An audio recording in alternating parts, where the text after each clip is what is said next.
Welcome back to our channel. In today's video, we will show you how to make the taskbar smaller in Windows 10. If you prefer a more compact taskbar, follow these simple steps.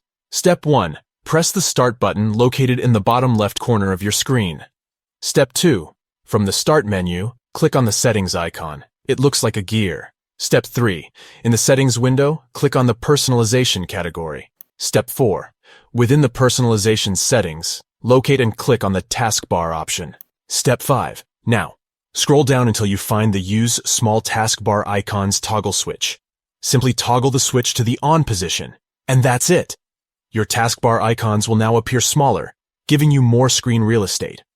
Remember, if you ever want to revert back to the larger icons, simply follow the same steps and toggle the switch to the Off position. Now you know how to make your taskbars smaller in Windows 10. It's a quick and easy way to personalize your desktop experience. Thank you for watching. If you found this video helpful, don't forget to give it a thumbs up and subscribe to our channel for more helpful tutorials.